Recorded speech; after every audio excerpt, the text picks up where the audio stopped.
We have spoken about culinary arts as well. Now it's time to discuss education, which is, of course, the strongest bridge between the two nations. Tonight, we will explore how Germany continues to attract Indian students and what challenges, opportunities, and trends are shaping the global academic challenge. Let's decode this in our next playoff, which is on study in Germany, challenges and opportunities. Can we have the video playing here? Global citizens. And win-win employment outcomes. It's a pact for the future. The playoff begins. All right, so the players will feature Professor Dr. Dietmar Tilpert, Professor of Strategic Management and Business Policy, Mr. Jonas Margraf, MD Fentiba, Ms. Marion Hocke, Director of International Office, University of Stuttgart, Mrs. Anandi Iyer, Head Fraunhofer Gesellschaft, India Office, Dr. M.P. Sham, President, AVI Institutions and AVI University, Bengaluru, and Ms. Mary Christian Hoffman, Head of International Team in India, Task Force Bavaria. May I please request you all to kindly make your way to the stage as referee for this playoff. Shweta Kothari takes up the center stage next.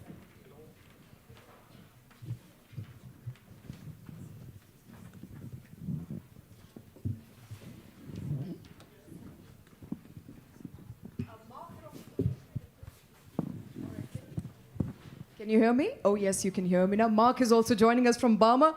All right, ladies and gentlemen, I know we are 2 or 3 more panels to go before we end this evening. And I have 35 minutes on the clock. And I believe 8 panelists here in front of me. So bear with me. I'm going to make it very quick. But at the same time, this is an issue that concerns all of us. We are talking about studying in Germany. Why has it become an imperative today? So while we look at changing global order, for Indian students today to be in Germany, it's not a question of if, it's a question of when. And it's become an imperative to look for alternatives as the global order changes. And I'm speaking specifically from what's happening in the US, where students are finding it increasingly difficult to either get a post-study work visa or even get a visa when they've enrolled into a college. Many of those examples have suddenly started cropping up. So in that context, let me begin with you, Jonas. It's been a year since we spoke. Last year in India, in fact this year, February in India again, and you were very hopeful on more number of people coming into Germany. Where do we stand today with all of these changes coming to light in the last 6 months? Yeah, thanks, Sweta. Exactly. We talked over the last years, I think, over time, and we constantly track these changes. We're from Fentiba. We're helping international students coming to Germany, and we see every year a couple of thousands or 100,000 coming through our platform. So we see this trend. And I think we are really one of the industries in Germany that is really booming at the moment, and especially thanks to India. So I would say our hopes have always been exceeded. So we had more than 25,000 new students coming in from India, and we're building the diaspora. So we have more than 50,000 students in here, and I think it accelerates because more and more people know about the opportunities here, especially of finding a job, building a career. And yeah, Indians becoming really the nationality in Germany with the highest salaries. So I think it's a story that multiplies, and from our side it can go on like this. So are you preparing for more than 60,000 now? To what extent? What is the growth that you're looking at from this year onward? Given that, you know, perhaps EU-India FTA will be signed, and then more Indian students will look for alternatives to the US. Do you have an estimate? I have no estimate, but I know where the bottlenecks are. So I think people are lining up in India, but they don't come here. So okay. The better we become in sort of processes like bureaucratic processes, in visa handling, in the APS in India, the more we will actually host here. And I think this is where we need to improve in Germany. And then the growth will continue like this. And I mean, it's double digit, so it's very nice. Very nice. Getting better. Professor Hilpert, you gave a very strong sales pitch this morning. You said, and you were speaking directly to Indian students this morning on the red carpet, and you said, why go to US? Come to Germany. Germany has everything to offer. Yeah, Yes. It's already on, yeah. I've been responsible at the European School of Business for over 23 years for the German-American links. And I actually saw all American top 100 universities. And I think the time is over of the Anglo-Saxon dominating the world in education. And here in Germany, we are at the same level. Sometimes I found out that we in Germany are much better than they are over in the United States.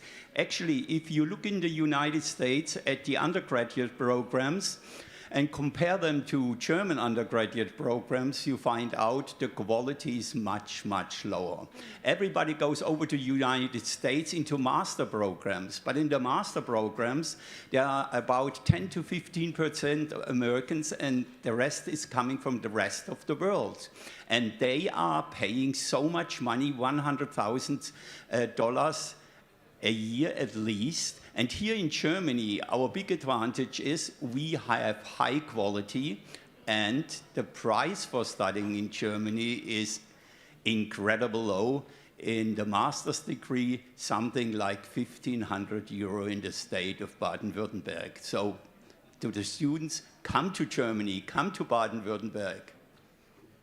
Well, yes, that deserves a round of applause, yes.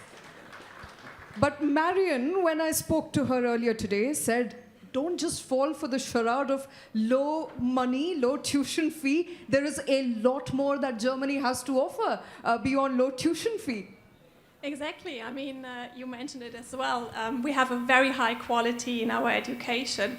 Even though most of our universities are public universities, the best ranked universities that we have in Germany are public universities. So they have huge opportunities for research and also going on to the labor market. So what we do at universities nowadays, I mean, we help students when they arrive, we help them to integrate into the study programs, into the German education system, but we also help them to go on, and we try to prepare them for the workforce, for the labor market.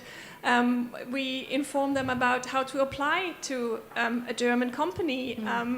What do I need to know if I go into a German company? There's a different culture in German companies than there might be in India. So we try to prepare them for that. And we are looking forward to have more of them, especially Indian students tend to go into the STEM field, and these are the fields that we definitely need in Germany. German students, it seems, tend not to go so much into STEM fields, and that's why we count on international students. All right, you know, I have to come to you at this point, Mr. Sham, because you have basically said in a lot of your speeches earlier as well that there is now a new opportunity for more students to come to EU and more specifically Germany, because it's not just low cost of tuition, it's also the research and the innovative environment that you don't usually get, you know, beyond fundamental research, you don't get in Indian universities. Over the last couple of years, Indian students coming to Germany has increased multifold. I think the Indian diaspora in Germany is the highest, beating the Chinese a couple of years ago. So there are a number of Indian universities and colleges which have study in Germany program. 1 year they study in India, where they're taught A1, A2 and B1 languages of German, and then they have a good foundation of mathematics, physics and other STEM subjects, and they are welcomed in Germany, and they have been doing exceedingly well in German schools because Indian students are very passionate to learn, very hardworking, and you know, they're career oriented. And Germany opens up, not a good German degree, opens up a number of job opportunities in the EU region. We've also been doing a lot of industry related programs with German companies in India. You know, we have an advanced diploma in automotive mechatronics, we have IoT centers with German companies, so which helps them directly after a program of 10 months to 12 months, which are skill-based, to come directly into the European industry and the German industry here.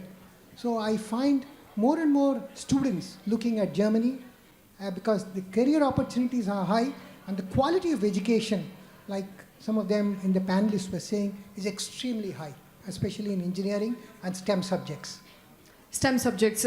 Ms. Iyer, do you agree with that? The quality of education when compared to India is extremely high, and that's an advantage that Indian students have when it comes to research, innovation, opportunities. What Germany offers, perhaps right now, India is lagging at the moment. Well, I think it's not just the quality of education, which is of course brilliant, and you can see that's a very variated kind of ecosystem where you have applied universities of applied sciences, you have full universities, you have research centers like the Fraunhofer. But I think what's really impressive about Germany is the seamless ecosystem that takes you from education to the market.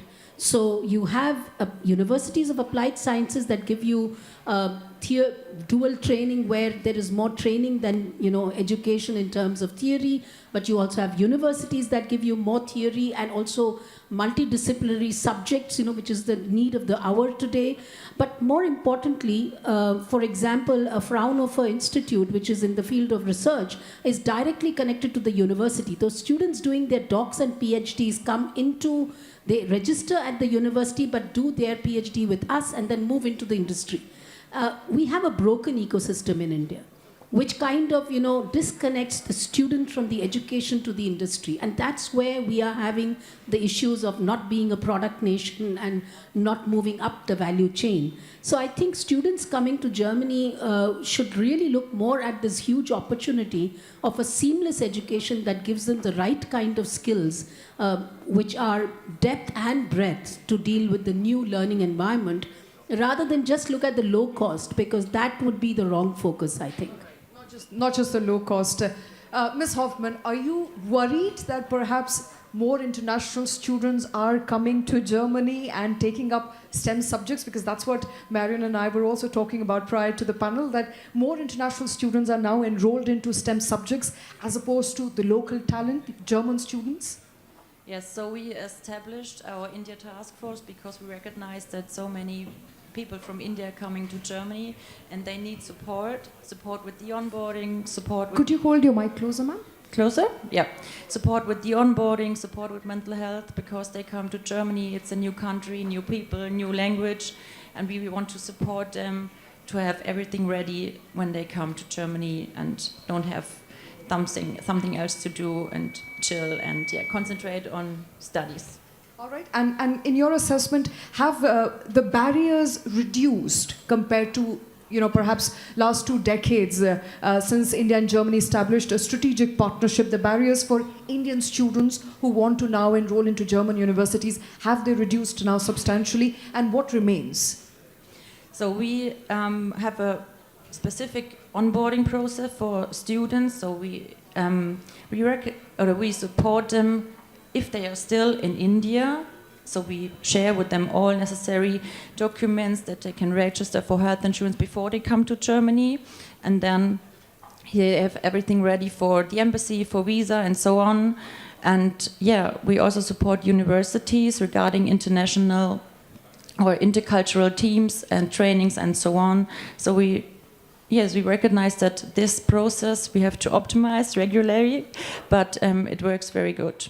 And that's where I think, Mark, also the struggle is. A lot of Indian students coming to Germany, perhaps not really integrated with the culture in Germany. The language continues to be a barrier, although, it's getting better day after day. In your assessment, what are the bottlenecks still for Indian students? Well, you mentioned the language, and the language is really a thing that is key in Germany, because when I think from my perspective, I represent a health insurance, and let me say how important it is that today the 2 largest health insurance companies in Germany sit up here and discuss that matter, because it shows how important it is. And when it comes to language, that is important, because in Germany we are the land of red tape. We have a lot of bureaucracy in place. And language is still key, because we as a public company send our letters in German. So when you understand the language, you really understand how to navigate the system, how you get everything you have to get, and how you can cope with challenges. So speaking the language is really key to stepping into your new life here in Germany and starting your new life All right, so Jonas, language, blocked accounts, lengthy process, everything in German, Indian students finding it hard. You also come in there. Fintiba is doing great work in trying to bridge that gap. Yeah, but I would also add that if there's one language who knows, one country who knows how to deal with languages, then it's India. So I don't think there's... Yeah, we take a lot of pride in that. Yeah, exactly. So I think there's nothing to really worry about it, because I also make this comparison. If you take the percentage of English speakers in Germany versus India, I think the percentage is higher in Germany, of course, even if you have in total numbers India is leading. So I think there's nothing to be worried about, because in Germany you will get along with English in your daily life. But of course, over the time of studies, it's so essential that you pick up German if you want to pursue a career and then live here. So I think it's worth taking the effort for what Germany offers. And this is quite an opportunity to start a career here and enter the labor market. Well, worth taking an effort, start learning German, and great many opportunities await for you. Mr. Sham, I think, apart from learning the language and going beyond language, one of the things that Indians, young students keenly eye is an opportunity to be employed, to get money, to make money. And now Germany offers 18-month, if I'm not wrong, of post-study work visa. Post-study work visa. And lateral entry is also relatively easy. Yes. Right. So in your assessment then, what are the challenges that Indian students have at the moment for those who are coming especially for post-graduation, where I believe German language is not necessary? I think post-graduation is really not a problem. We have a lot of students coming to the TV9 universities. Okay, they do come on the Erasmus scholarships, and they also get the other kinds of scholarships which are given by the government of Germany. So we have a lot of Indian students coming for their masters and PhD programs, and they quickly pick up the German language. And that's not an issue. It's with the undergraduate students who need to learn German, like if they have to get employed in the SME and the MSME industry, knowledge of German is very important, because like my panelists were saying, that letters are still written in German language. So if the knowing of the language is extremely important, I think more effort has to be done by Indian schools and Indian universities in popularizing learning of German. That would help them, because there are something like 500,000 jobs in Germany alone, which is available. Ready to be taken. Okay, 500,000 jobs, that's a lot. Ms. Iyer, what is basically at this point hindering Indian students to take fill some of those positions, take some of those positions? I know that there are cultural issues. We've heard often on social media, we don't know how true that is. Perhaps you can enlighten us of cultural issues that Indian students face, of the language barrier that we talked about, among a host of other issues that currently exist when it comes to being employed in Germany. What, according to you, are some of the challenges that international students and Indian students in particular are facing? See, I don't think there are too many cultural challenges, because like somebody said, Indians speak 5 languages and they are very different from each other. It's not like just a dialect. So learning one more language, and that which belongs to the similar Sprachfamilie, as they say, language tree, is not really a big challenge. And what you need to know is basically communicative German, so that you get integrated in your daily life. But I think the challenge really, what I hear from students, of course, I don't meet too many of the graduates, I'm talking about the PhDs and the postdocs that come to Fraunhofer, is that they are confronted with a very heavily practical way of teaching. And that takes a long time to learn. So very often I hear from my professors that Indian students are brilliant in theory, but the minute you put them in a lab, they are flummoxed, because they've never seen a machine, right? And the second I think thing we can all agree with that. Correct. So that's a process, it's a learning, and frankly, they adapt pretty well. But the other thing is that a lot of us coming from India are used to Anglo-Saxon countries, where it is more welcoming. It's easier to settle in because there is a larger Indian community. And so the feeling of being away from home is more in Germany. Of course, it's changing, but you do feel that it's a little less welcoming than it would be in an English-speaking country. And the fact that you did not have for so many years your Indian community to back on. Of course, today you have cricket clubs and Diwali parties and everything else that goes with it. So I think it's an evolving situation. There's an entire ecosystem now to support you in case you're in Germany. If you're homesick, then you have an entire ecosystem. Professor Hilpert, coming back to you, as we were discussing, some of the subjects that Indian students are interested in mostly is STEM subjects.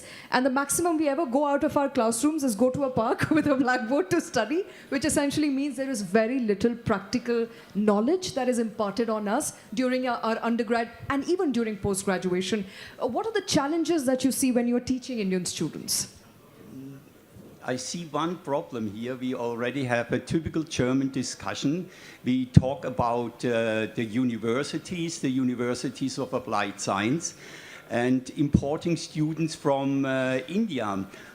I think we should export a system that we have in Germany, which is the corporate state universities. And we have so many companies that are over in India. Why shouldn't they start together with the Indian university a similar thing as these corporate state universities, where you are 3 months in the company, 3 months studying and doing this for 3 to 4 years? I think this would be wonderful. And talking to Indian students, just as mentioned, they are very clever, especially in mathematics. It's incredible how good they are. And therefore, again, I go for the Duale Hochschule Baden-Württemberg. This is a great idea, and this should be brought a little bit more to India. Could you translate that for us, those of us who don't understand German? No, the first thing would be another thing. When I've been over to India, I visit nearly all the Goethe-Institute, and I found out that they are doing a great job.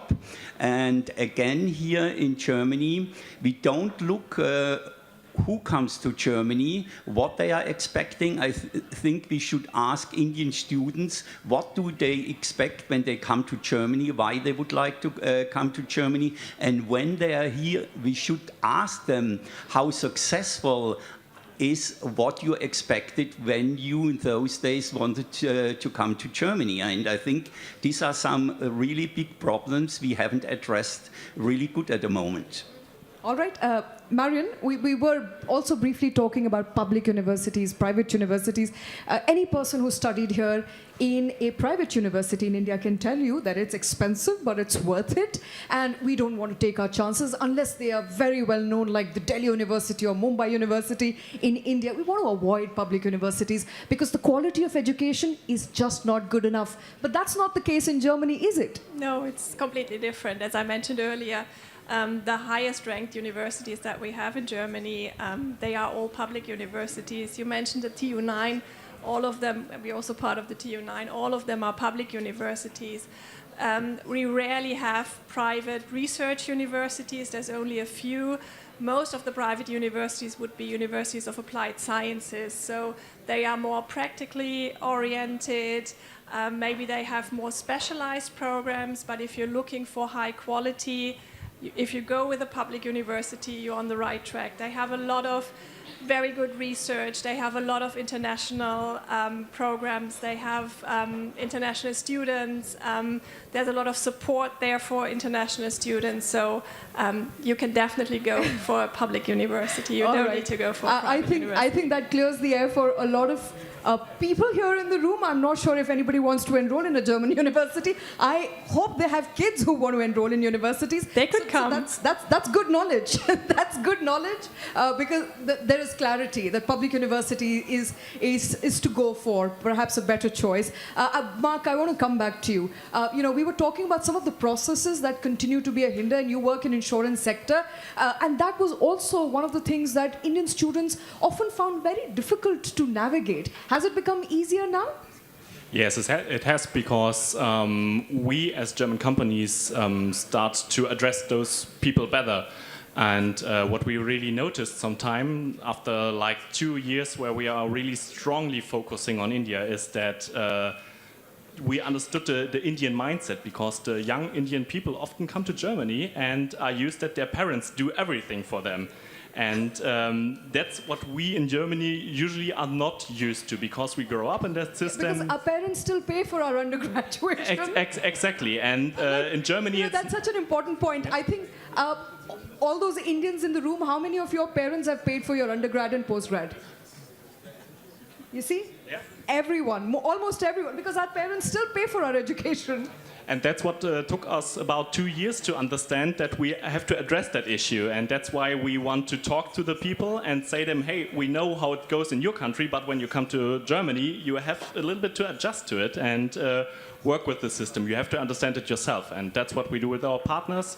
That's also why it's great that we sit here at that panel in that great team, because we all need to join our strengths and work together to make exactly that possible, to address the people and make them understand the system.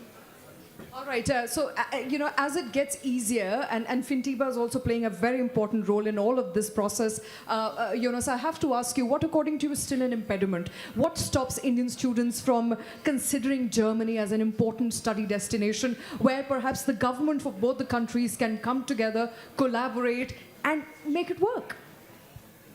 Well, I think, first of all, it's still about knowing about Germany. I mean, I think this is the biggest opportunity to make it more visible, because we have hardly any marketing. If you go to conferences in India, for example, you see all the big countries, like the Big Four, the Anglo-Saxons, they have massive marketing investment. The Germans are in one small corner most of the time. So I really think we need to communicate this opportunity.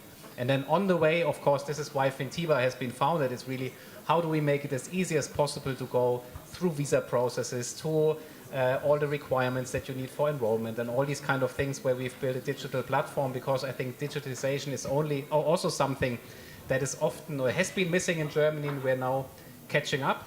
I think we should also be open about, we can learn from some, for example, private universities in terms of service, for example. I think not everyone, you know, like ESP Reutling has worked with a lot of individualized service. This is not the norm in many universities, and I think we need to improve a lot on the university side, also on the authority side, to really help people go through the process much more smoothly than today. All right.